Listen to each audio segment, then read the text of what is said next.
happening while recording the meeting.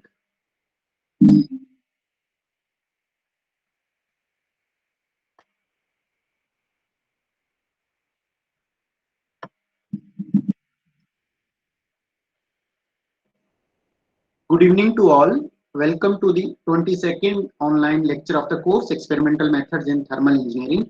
In the last lecture, we started our discussion on the particle-based velocity measurement techniques, and in particular, we discussed about laser Doppler anemometry. In this particular lecture, we will have discussion on particle image velocimetry. Okay, so particle image velocimetry, the main idea is identical to that of laser Doppler anemometry, where we will be having some particles which are seated inside the flow meter, inside the flow field, and then we will be actually having some optical system, okay, which will be actually illuminating these seeded particles, okay. And over here, instead of acquiring the signal, what we will be doing, we will be actually imaging these particles which are illuminated, and then based on that we will try to find out the displacement of the particles within finite change of time, and then we will try to calculate back our velocity field, okay.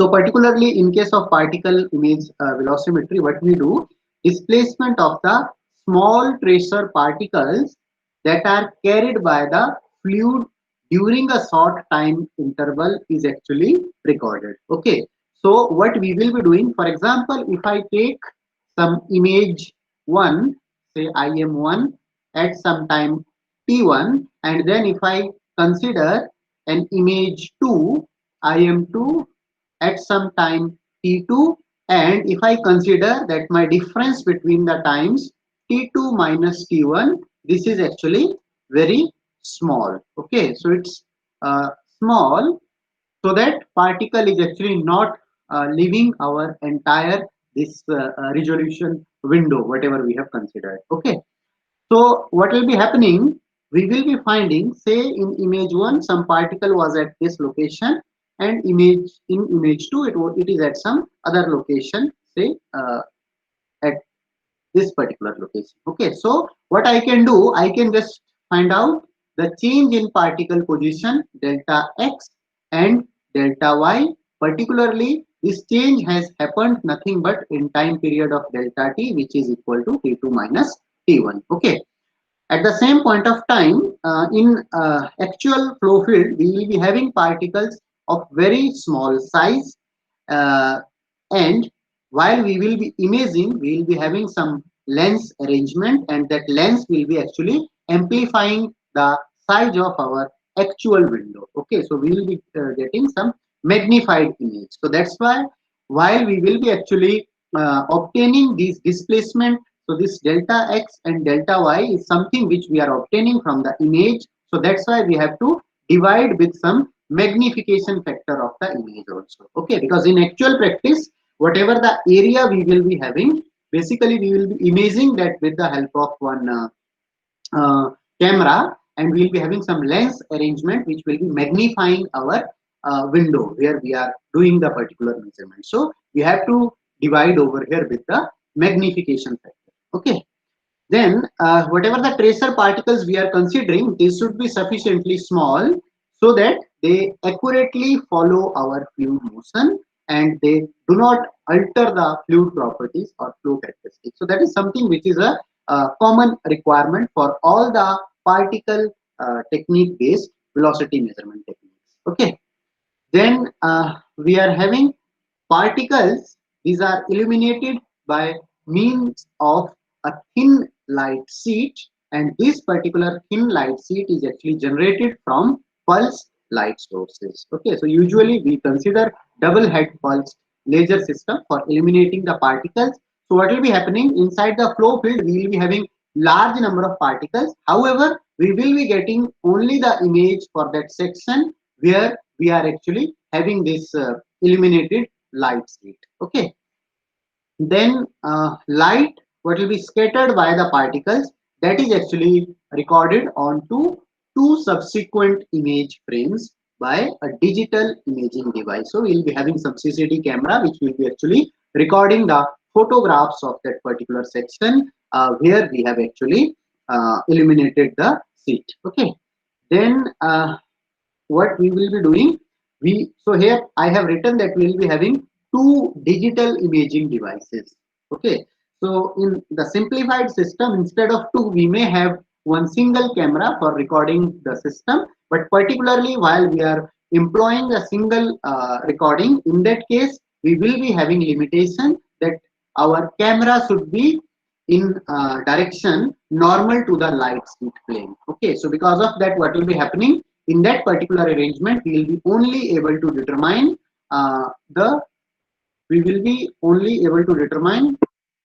the two-dimensional flow field. Okay, we will not be able to determine the third component of the velocity field. So let us try to see all these things with the help of schematic representation of the particle image velocimetry.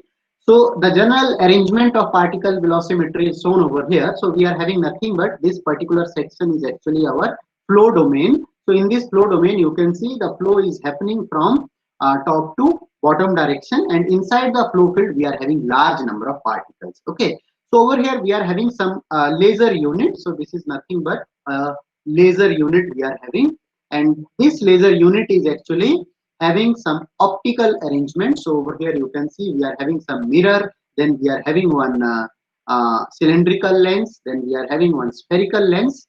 So this arrangement is actually converting this point light source into a thin sheet of laser light. Okay, so you can see over here, from here the source we are getting a point light, and that point light with the help of these two lens arrangements is actually converted into a thin sheet of light. Okay, now what will be happening, though we are having the particles inside our entire flow field, but wherever we are having the thin sheet of light, only these particles will be actually scattering some light. Okay, and based on that, what we will be having, we are having over here nothing but two cameras. So these two cameras are arranged at an angle alpha 1.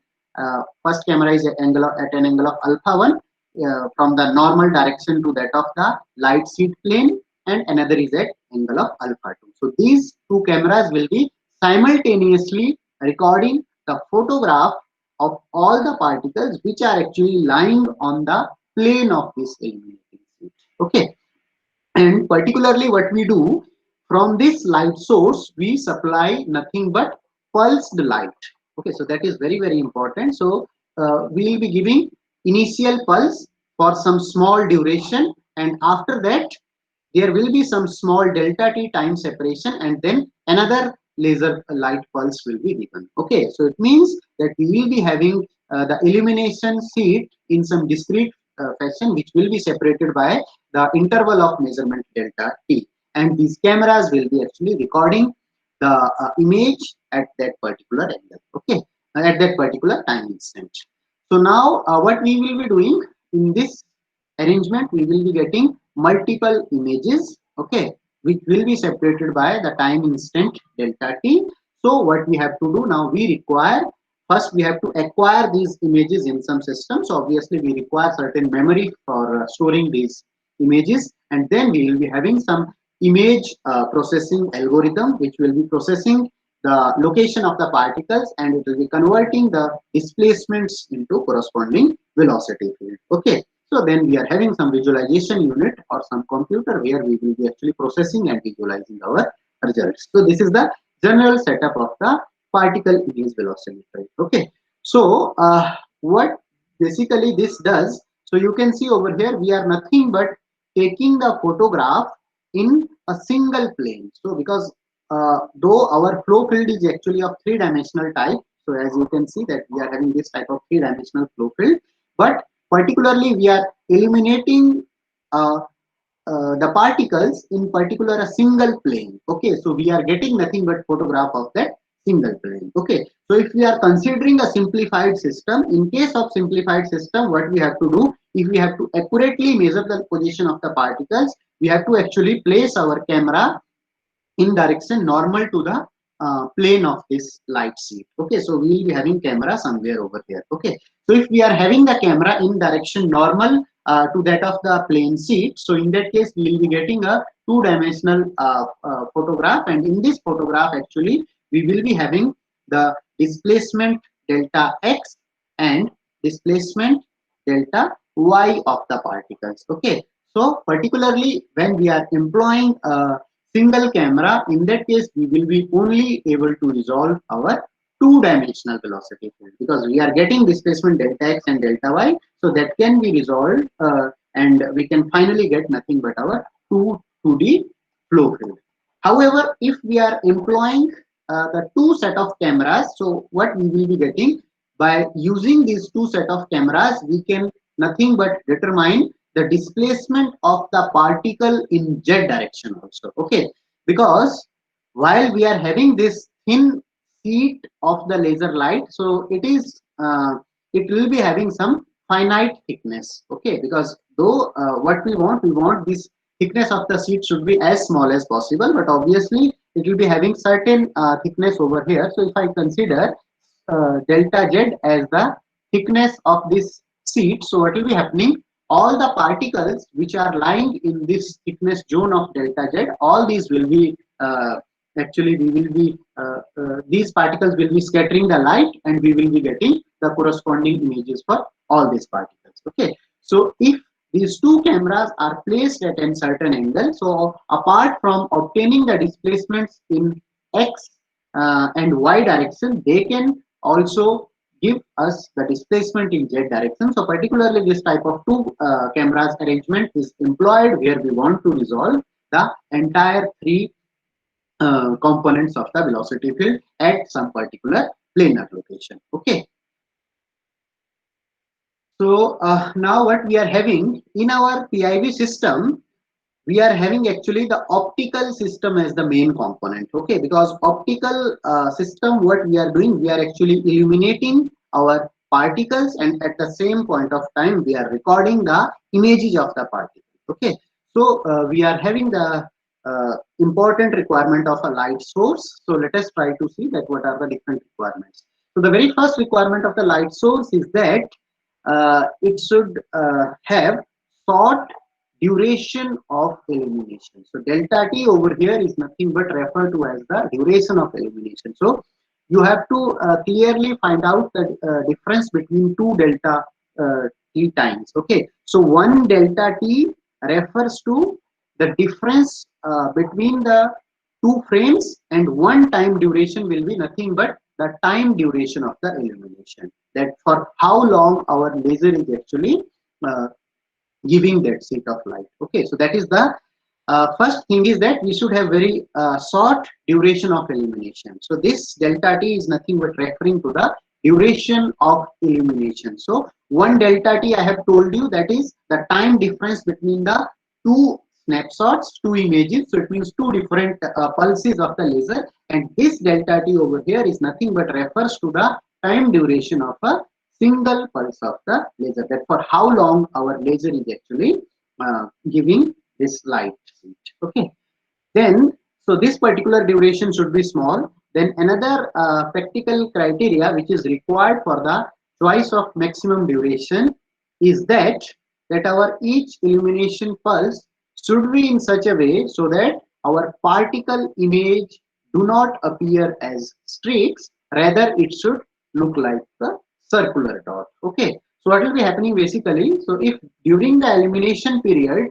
we are having significant displacement of the particle, then obviously we will not be getting the properly focused image, rather our particles will be looking like something like streaks. Okay, so what we want to do, our duration of the illumination should be so small so that the displacement during that particular imaging time is actually very small. Because of that, what we will be getting, our particles will be properly focused, and each particle will be looking like nothing but a circular dot. Okay, so this is obtained when the particle displacement within the pulse duration is significantly smaller than the size of particle image itself. So what we are saying this d tau as nothing but the size of the particle. So this particular thing is nothing but size of the particle, and this size of the particle is something which is appearing on image. Okay, so d tau is nothing but size of the particle which is appearing on image. So that size of the particle on the image, actually, if we consider that v as nothing but our velocity of flow field, so obviously our particle will be also flowing with this velocity v only, and m we are considering as our magnification factor. Okay, because d tau I have considered as the size of particle which I am seeing on image. So that's why actual size of the particle will be nothing but d tau divided by m, because this m we are having as nothing but our magnification factor. Okay, so using this velocity and size of the particle formulation, we have actually determined some time scale. So whatever the time of illumination of the laser should be, that should be less than this physical time scale, which is calculated based on the velocity and the size of the particle.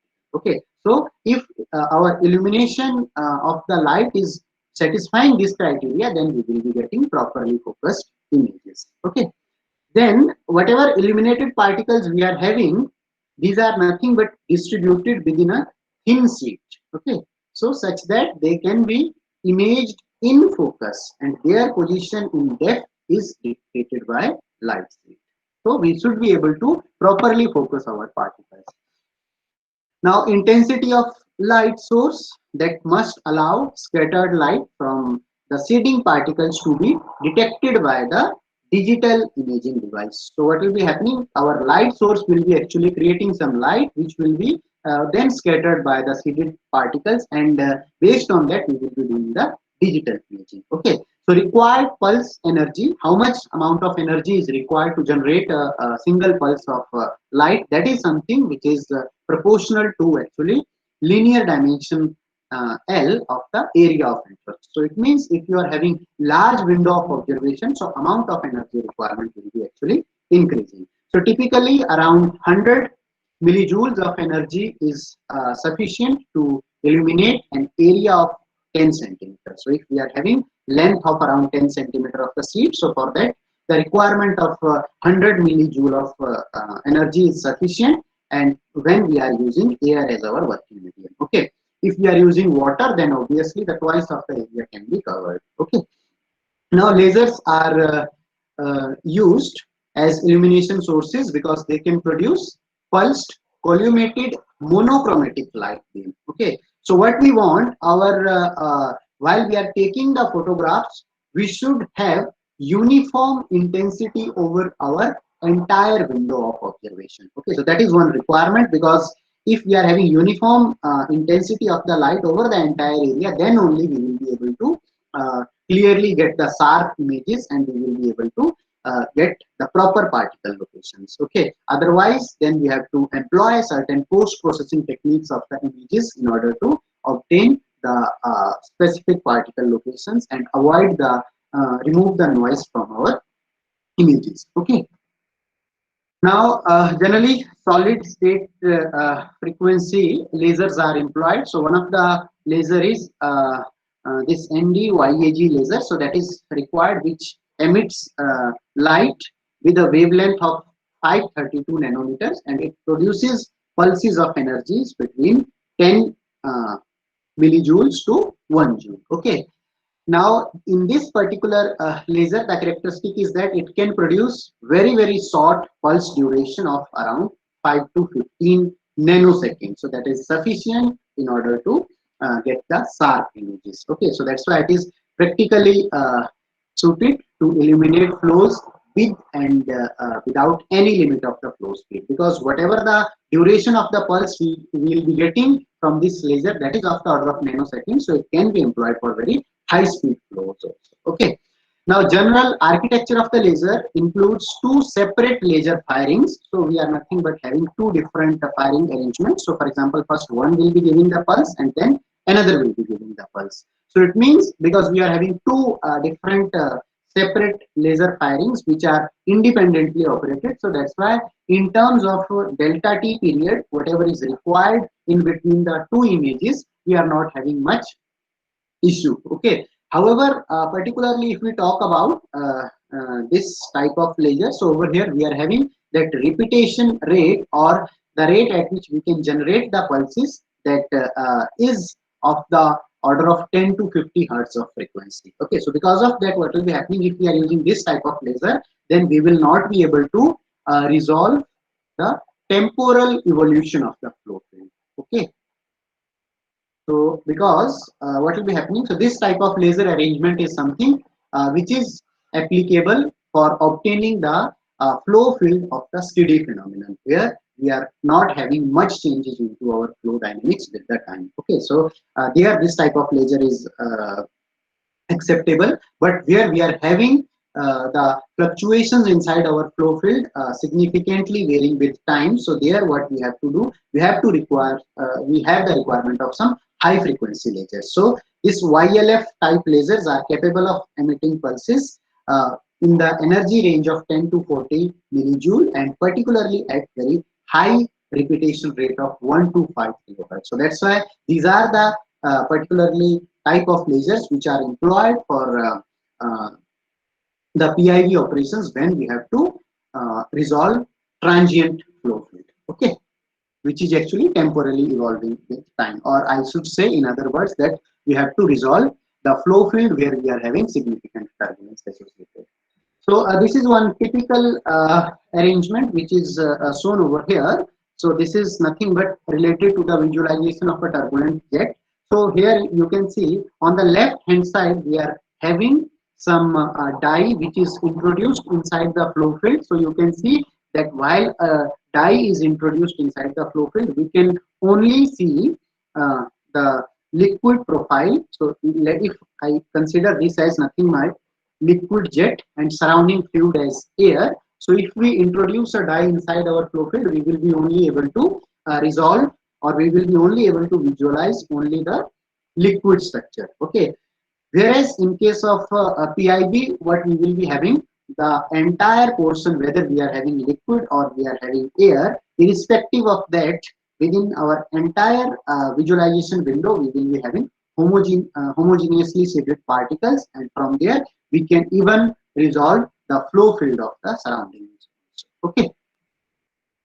Now, for obtaining the seat, we are having different optical arrangements. So one of the optical arrangement actually, so you can see this small d is nothing but refers to as the diameter of the laser incident beam, which is coming from the source of the laser. So we are having nothing but a point source laser, which is giving a beam of d, small d diameter. Then we are having a cylindrical lens. So the idea of using the cylindrical lens is to expand this beam. Okay, so we will be expanding it till the required width or height of the seat, and after that we will be using some spherical lens, and then this spherical lens is actually nothing but giving us the uniform width of the seat over there. So we are getting the seat of diameter d. So this is our front view, and this is the top view of the optical arrangement. So from the top view you can see we are getting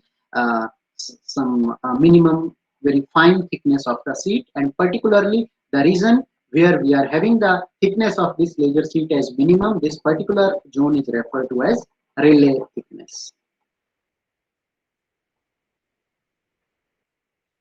Okay, so the zone where thickness is minimum, that particular section is actually referred to as Rayleigh thickness. Then we are having another type of arrangement. So in this type of arrangement, we have considered the combination of lenses in such an arrangement so that we are getting nothing but a continuously expanded seat instead of a uniform width seat. Okay, so this particular type of arrangement is required when we are having actually requirement of large visualization area. Okay.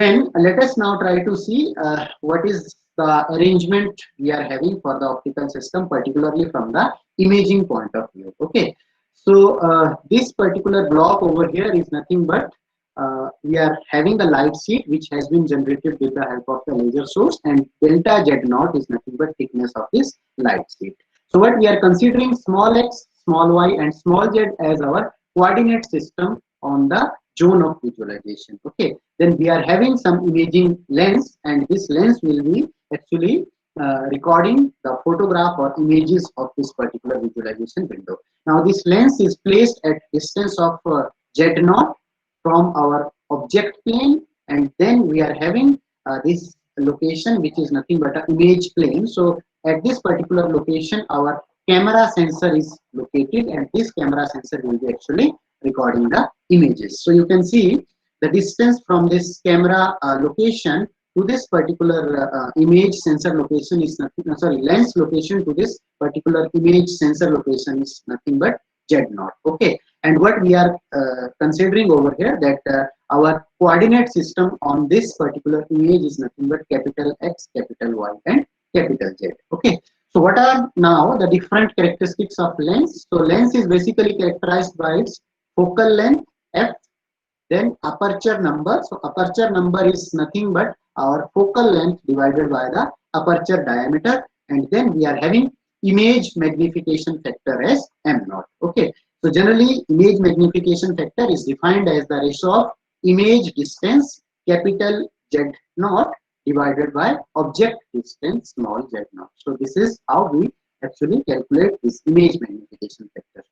Now what will be happening in our actual practice over here, we will be having nothing but diameter of the particle as dp. Okay, however, while we will be getting the corresponding image of this particular plane, we will be having the magnification over here. So because of the magnification, we will be having actually we will be finding some different diameter of the particle. Okay, so over here this d tau is nothing but referred to as the diameter of the particle which is obtained from the image. So you can see the diameter of the particle on the image is approximately equal to ds square plus m0 square into dp square and square root of the entire term, where our ds is nothing but equal to 2.44 times 1 plus m0 into aperture number times lambda. Okay, so this ds is something which is called as the diffraction limited spot diameter, and m0 dp is nothing but the geometric image diameter. Okay, now what we are doing basically while we are doing this observation, so obviously we are having certain thickness of this sheet also. Okay, so this we are having some requirement for the minimum thickness of the sheet also. So minimum thickness of the sheet delta z should be nearly equal to nothing but 4 times 1 plus 1 divided by magnification factor square into aperture number square multiplied by lambda. So this is nothing but depending upon the characteristics of the lens, we are having the requirement of minimum size of this laser sheet thickness. Okay. Now, as I have told you that we may have two different arrangements for recording the images. In one of the arrangement, we may have a very simple situation where actually we will be having nothing but a single camera which will be located in a direction normal to that of our light sheet plane. Okay, but the limitation of this type of arrangement is that we will be getting 2D planar image, and whatever the displacements we will be getting, that will be nothing but on a two-dimensional plane x and y. So corresponding to that, whatever the velocity field we will be obtaining, that will be nothing but a two-dimensional velocity field. Okay.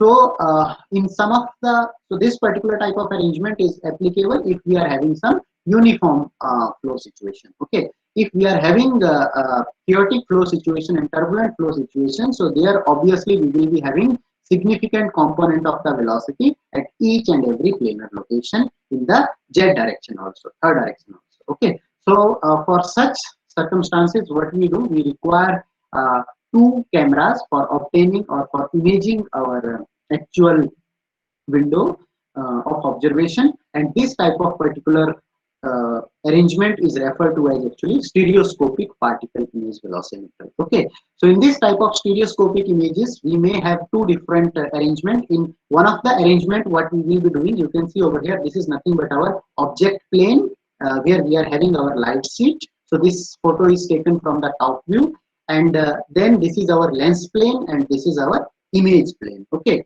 so you can see in this particular arrangement we are having actually two different cameras, and both these cameras are actually focusing on the object plane and image to each other. Okay, so over here what we do, we actually traverse these cameras in this particular plane considering parallel in between the image plane and the object plane, and based on that actually we try to find out different displacements. Okay, so in another case of in another setup, what we do, instead of using the cameras or instead of having parallel image plane and object plane, we will be having some inclination in between our image plane and the object plane. Okay, and because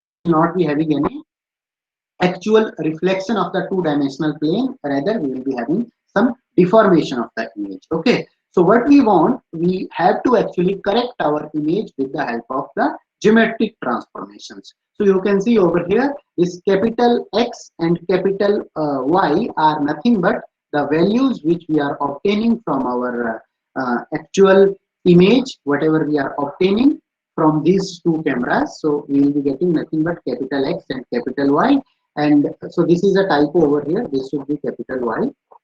So what I am telling you, that in because our cameras are located at certain angle, so obviously we will be having some distorted photographs which we are actually recording. Okay, so what we have to do in order to convert that distorted photo into actual photograph, what we have to do, we have to apply some geometric transformations. Okay, so one of the procedure for applying the geometric transformation is nothing but what we will be doing, by knowing all the optical parameters, we will be actually applying this transformation. So for example, you can see over here, this small x, which represents the actual distance, is nothing but f times capital X into sine alpha divided by m naught sine theta into x sine alpha plus f into m naught. Similarly, we are having y using this transformations. Okay, but the only requirement is that obviously this f and m naught is something which will be fixed for a particular type of lens. However, the parameter theta and alpha is something which we can actually vary as per our requirement. Moreover, m naught can also be varied. Okay, so what we have to do while we are applying these transformations, or while we are using this stereoscopic arrangement, we have to actually accurately measure the values of these angles theta and alpha. Okay, because if we are having inaccuracy in these measurements, then obviously these will be resulting in inaccuracies in our final measurement of the velocity. Then another arrangement which is or used for correction of the optical images which we have obtained using this stereoscopic imaging is nothing but we will be having a standard calibration. So we will be having standard calibration map. So what we will be doing for that standard calibration map, depending upon the angle, we already know the length. So nothing but we are having this x and y as known parameter, and this capital X and capital Y we will be obtaining from the images with the help of this calibration maps. And while we are imaging these calibration maps, then what we can do, we can take some polynomial, generalized polynomial fit in between our imaged parameter and actual parameters. Okay, and with the help of known values of these x and y, we can actually determine the value of coefficients a0, a1, a1 dash and a2 dash, etc. Okay, so here nothing but we are considering that we are already having some known standard, known some calibration sheet, and in that calibration sheet there will be some already marked locations for different angular distortions, and now we will be actually placing that calibration sheet at our point of measurement, and we will be, while we are using the our cameras at some particular angular locations, and then we will be using these polynomials for transforming our actual displacements with the displacement which are measured from the images, and then we will be obtaining the value of these coefficients for a particular angular arrangement. Okay, now once we are obtaining the actual values of the x and y, then we can determine the corresponding displacements also. So you can see the delta x displacement of a particle will be nothing but equal to delta x1 minus delta x2, where delta x1 referred to the displacement obtained from image obtained using camera 1, and delta x2 refer to the displacement obtained using camera 2, okay, divided by 2 sin theta. Then similarly we are having delta y, and we can, over here you can see clearly that along with the two-dimensional displacement of the particle delta x and delta y, we can also determine the displacement of the particle in third direction delta z also, okay. So, but whatever these equations I have written, these equations are only applicable when we are having the symmetric placement of cameras. So, this is applicable when we are having symmetric configuration or symmetric placement of cameras. It means symmetric placement means nothing but that alpha 1 is equal to alpha 2 and theta 1 is equal to theta 2, which is nothing but equal to theta. And what are these angles alpha and theta? These are, I have just told you in the previous slide. Okay. Now we are having some generic configurations for light seats and cameras. So you can see over here, this is light seat. So one of the arrangement can be where both the cameras are located on the same side of the light seat. Then another arrangement we can consider that if flow is happening in this particular direction, then we are placing both the cameras on the same side of the light seat and in the direction of flow. And another arrangement can be where we are placing the two cameras on opposite sides of the light seat. So these are the different arrangements which can be employed for stereoscopic particle image velocimetry. However, out of all these arrangements, what we will be having in this particular third configuration, we will be having almost same intensity images. Okay, because what we are considering over here, we are considering the location of the cameras on the same side of the light seat with respect to the direction of the flow. So because of that, what will be happening, whatever the images we will be recording using these two cameras, we will be having actually almost uniform intensity of the scattered light. So we need not to do much image processing for actually finding out the actual location of the particle. However, in these particular two locations, what two arrangements, what will be happening, we will be having significant difference in between the intensities of the images which will be obtained using two different cameras. Okay.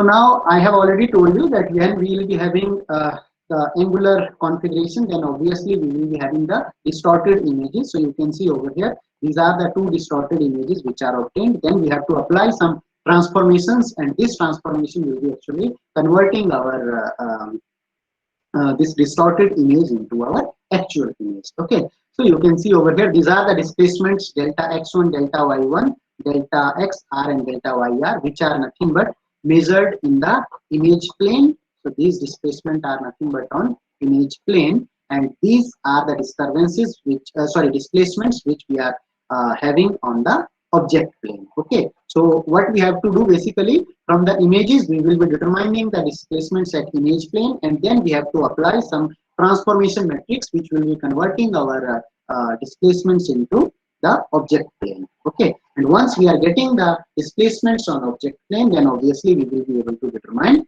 the actual value of displacement during some finite time change, which will be giving us the value of finally, which will be giving us the value of velocity. Okay, so one important point you can see over here, while I have shown you the general description, so I have only shown the displacement delta x, delta y, and delta z. So these are nothing but the displacement in three principal directions on the object plane. However, while we are measuring the displacements for the from the images, so you can see from the first image we will be getting only two, because we are taking the two-dimensional photograph, so we will be getting two images, and from the second camera also we will be getting nothing but two-dimensional displacements, because we are obtaining the 2D photographs, because our cameras are at certain angle. So basically that is helping us to find out the displacement in the third direction. Okay, then this is a general photograph of stereoscopic PIV setup. So you can see over here, this A is nothing but representing a long pipe section, and flow is happening through this pipe, and this B section is particularly the optical window of visualization, and then we are having this D as nothing but our two cameras, and at this particular side we are having nothing but our laser. Okay, so one of the important point I would like to highlight over here, when we are having curved surfaces, for example, if flow is happening or taking place through pipe, so what we will be having, we will be having some laser source, and that laser source will be actually incidenting the light on this particular curved surface. So obviously what will be happening, if I incident a light at this particular surface or one at the diametric location, so what will be happening, because of the curved periphery we will be having different scattering characteristics. Okay, so what generally happens, if we are doing the measurement inside the curved pipelines, then we will be having some distortions because of the curved nature of the pipe surface, and which will be giving us errors in our final measurements. Okay, so under such circumstances, what is done, we nothing but design a visualization window. So what we do, we consider a rectangular box and we place our pipeline inside that rectangular box. Okay, and then what we do, whatever the fluid we are having inside this pipeline, same fluid we place inside this rectangular box.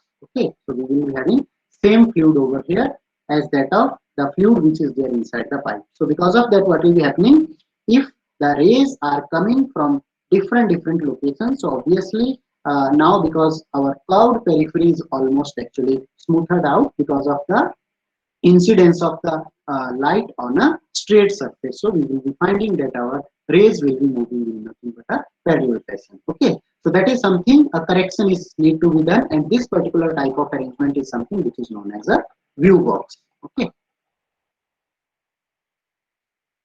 so this is a typical PIV setup. I have shown over here photograph of a stereoscopic PIV setup because we are employing two cameras at different angular positions. Okay.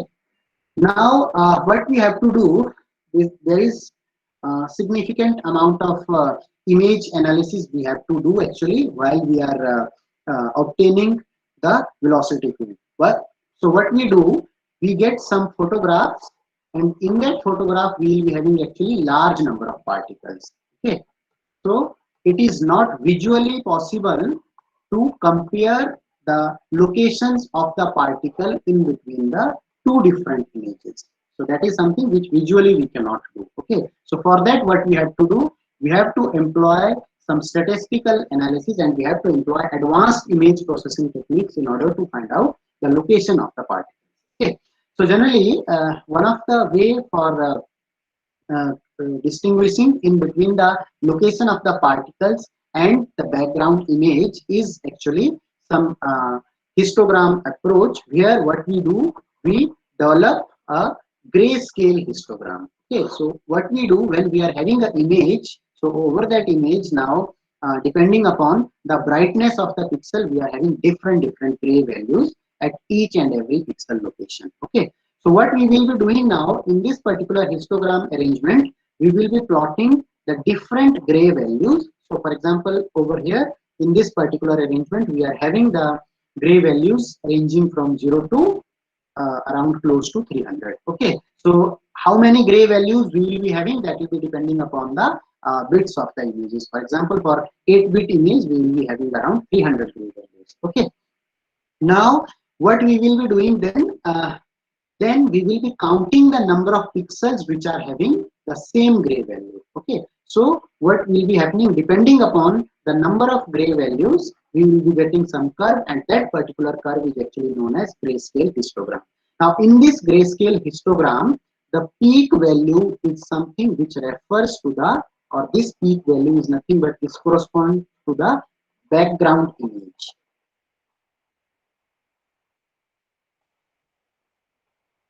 So what we will be having, because we will be having number of particles, but obviously these particles are actually on some plane. So we are having some background, and then we are having the pixel locations where our particles are located. Okay, so while we will be plotting the different gray values, obviously what will be happening, we will be having more brightness on the particles, because particles are the particles only will be scattering the light. Okay, so we will be getting more brightness intensity or more brightness of the image corresponding to the particle locations, obviously these particles will be having high gray values, whereas our background image will be having very low gray value. So whatever the maximum peak we will be finding in our grayscale histogram, that will be nothing but corresponding to our background image. And then whatever the exponential decay we are finding in our grayscale value, that exponential decay is nothing but corresponding to our particle locations. Okay,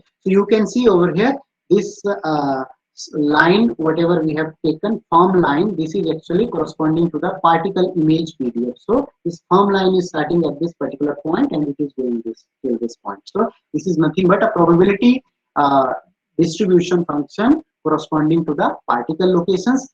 Then we are having some normal probability distribution function. So this normal probability distribution function is actually represented by the dashed line. So this dashed line is actually following this type of pattern. So you can see that this probability distribution function is corresponding to the background image. That's why it is actually written as nothing but a noise signal. Okay, and as I have told you that the gray scale values of the particles will be actually decreasing in an exponential fashion. So whatever this dotted line we are having, this is nothing but our exponential PDF. So you can see this dotted line is nothing but it is representing the locations of the particles.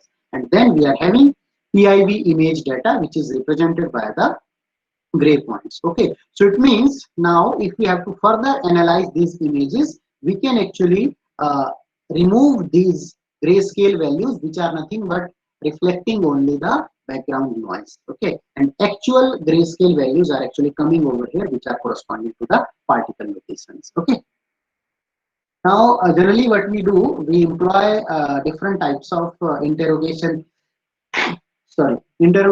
strategies for doing our image analysis. Okay, so we are having some parameter which is corresponding to the number density of the particle. So number density of the particle is nothing but given by C times delta Z naught divided by M naught square into A, where A is nothing but pi into delta X square. Okay, and this C is nothing but our concentration of the particles.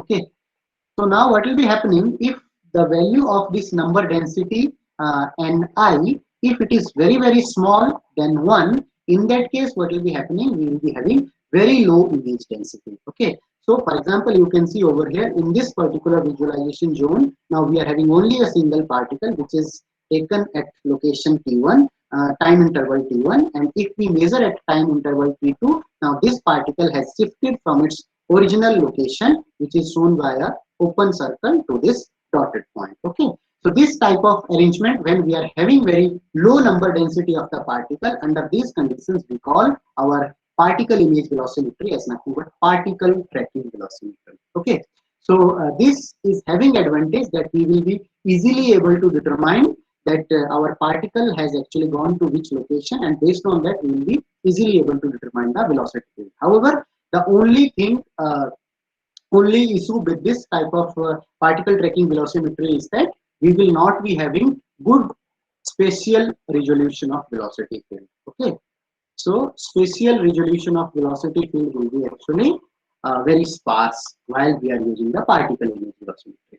Now when we are having the value of this number density large in comparison to 1, in that case we will be having large number of particles inside our visualization area. So obviously while we will be taking the images at 2 different time intervals, it will be very difficult for us to find out that which particle has shifted to another location. Okay, for example, in this particular arrangement, this particle can go to this location also, it can go to this location also, it can go to this location also, depending upon the type of flow field. Okay, so when we are having large number of particles inside our image, we will not be able to determine that which the particle has acquired which location after some time interval delta t. Okay, so over here we have to employ some advanced cross correlations for finding out the exact location of the particles. Okay, so this type of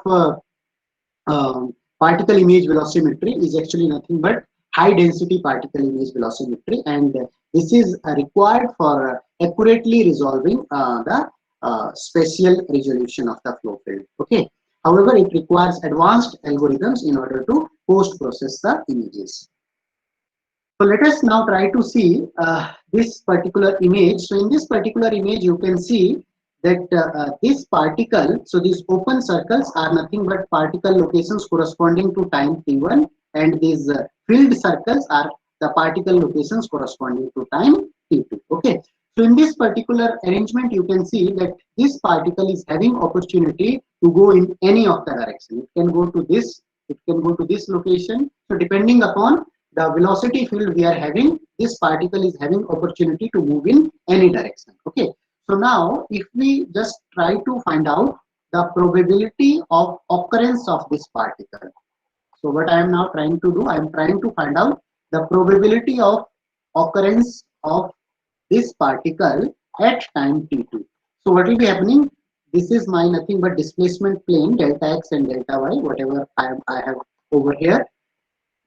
Okay, so in this displacement plane, you can see that these were our the new locations of the different particles. So now this particular particle, which I have considered over here, it is having the opportunity to move in any of these particle locations. Okay, so if we plot the probability over here, so we will be having something like this. For example, at this particular location, it is having this much probability. It is having then and the particle which I have considered over here, now it is having the equal opportunity almost to move any of the new particle locations. So that's why you can see in this particular histogram, we are having almost all the probability values at new locations are almost same. Okay. So this histogram, probability histogram is nothing but corresponding to this particle. Now, if I consider another particle, say this, so this particle will be having good opportunity to reach this position, good opportunity to go to this position, this position, this position, and this particular position. However, it will be having very less chance that it can reach to this position. Okay.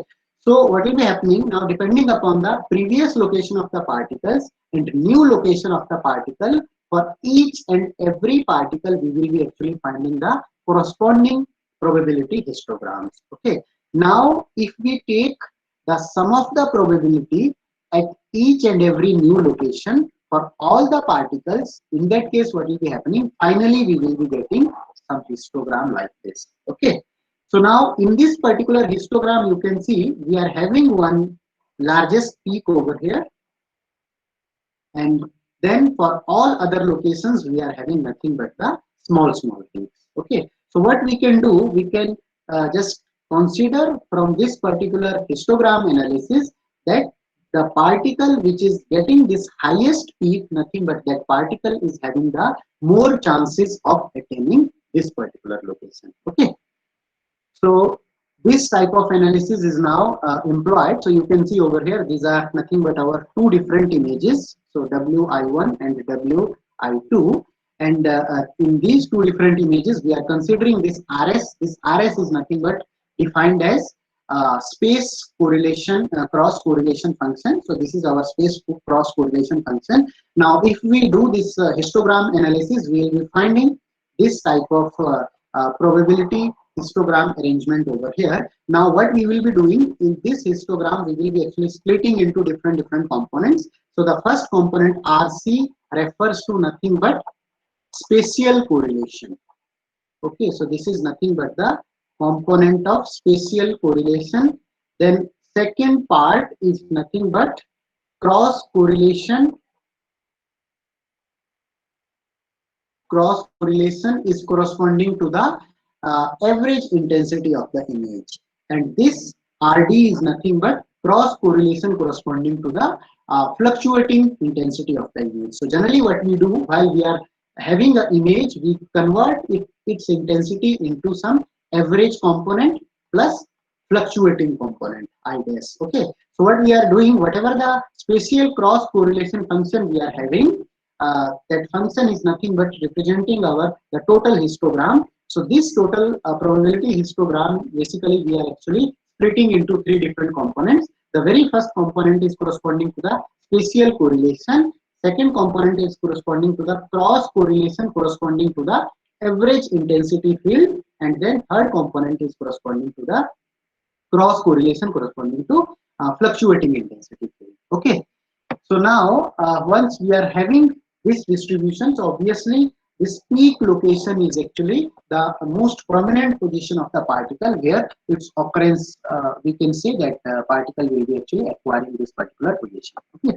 So now, depending upon the image density, we will be having the changes in the amount of the probability. So you can see when we are having number density equal to 5, then the peak value obtained is very small. When number density is 10, then peak value has increased, and corresponding to 25 number density, we are having the large peak value. So it means the quality of the signal is actually improving when we are having increase in number density of the particle. Okay, now these below images are nothing but the scaled version of these above histograms only when these are normalized with reference to the peak value. Okay. Now, depending upon the in and out plane motion of the particles also, we will be having actually the dependence of the peak which will be changing. Okay. So generally what happens is the seat where our particles are moving, and in this particular seat we may have two different type of motion of the particle. One motion of the particle will be there which is actually occurring in the plane only. Okay, and other motion of the particle may be that this particle is actually moving in z direction and going out of the plane of this seat motion. Okay, so what we are considering over here, this Fi is nothing but referred to as the fraction of the particle which are actually lying on the plane of observation, and Fo is nothing but corresponding to that of the out plane motion, the same fraction value. Okay, so what will be happening over here, that when we are having all the particles which are lying on the plane of observation, in that case we will be having highest peak value, and when our fraction of particle which are lying on the observation plane will be decreasing, it means nothing but our particles are actually moving out of the observation window. So in that case, what will be happening, as the value of this fraction will be decreasing, or I should say as the displacement of the particles will be increasing, we will be having decrease in this peak probability value. Similarly, over here for the out of plane motion also, when the fraction of the particle which are staying inside the plane, that will be actually decreasing, and the displacement of the particle which are moving out of the plane is actually increasing, our peak value will be decreasing. Okay, so it means while we are doing the measurement during that time, particles should not have in and out plane motion. So it means our illumination period should be very small. Then only we will be getting the better signal. Now, this is one typical representation of the output velocity field, which has been obtained using the PIV measurement. So you can see over here, these black colored vectors are actually the actual velocity field, and then we are having some gray colored vectors over here, dark gray colored vectors. So these nothing but these vectors are representing as the spurious velocity field. Okay, because we will be having large number of particles inside our flow field. So obviously, if our signal to noise ratio is not good, in that case, we may have possibility of obtaining the spurious velocity vectors inside our flow field. Okay, so generally, if inside contour, which is or velocity vector field, which is obtained from the particle image velocimetry, if we are having less than 0.95% of the spurious velocity vectors, then this type of measurement is actually considered as good measurement. Okay, and what we have done over here, now from this velocity field, actually the corresponding displacement profile of all the particles is actually plotted over here. So you can see over here the particles which are actually clustering around some specific area. So these are nothing but our true velocity field, and where we are finding that our displacements are actually very large and these are going out of a certain specific zone, these particular displacements are corresponding to the spurious velocity field. Okay, so over here you can see our this domain or our displacements are actually clustering inside some ellipse arrangement. So this type of ellipse arrangement may be suitable for this given flow situation. If our flow nature will be changing, then we will be having clustering of the particles inside some different shape. Okay. Now, one of the advantage of this particle image velocimetry is that we will be having very fine resolution of the spatial velocity field, spatial as well as the temporal velocity field. So we are having the chances of obtaining another derived components, for example, deformation tensor or vorticity field. So deformation tensor, because that is something which depends upon the gradient of the velocity field. At the same point of time, we may determine the vorticity field. Okay. For example, if we consider that we are having the two-dimensional velocity field data, so from that, if we have to determine the vorticity in the direction normal to the plane of this velocity field, so that will be nothing but, if I consider this as my x direction and this as my y direction, then my vorticity in the z direction will be nothing but equal to del v by del x minus del u by del y. So now obviously we will be having very fine velocity, finely resolved velocity data on the spatial plane. So I am considering that my I and j are the different discrete locations along x and y direction. Now, if I consider that at this particular location I want to determine the value of vorticity field, then using first order central difference scheme, I can determine the value of this vorticity field. Okay.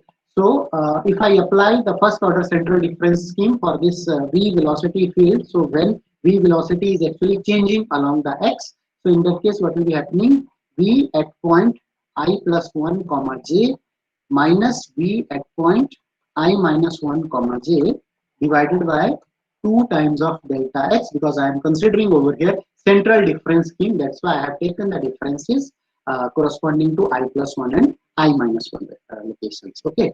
Minus of u at point I comma j plus 1 minus u at I comma j minus 1 divided by 2 delta y. Okay. So now you can see that with the help of this numerical schemes, finite difference schemes, actually we can obtain the other derivatives of the other derivatives such as deformation tensor or vorticity once we are knowing the velocity field from the PRV analysis. Okay. So now what I will do, I will stop at this point, and in our next lecture we will start our discussion on the other flow visualization based measurements.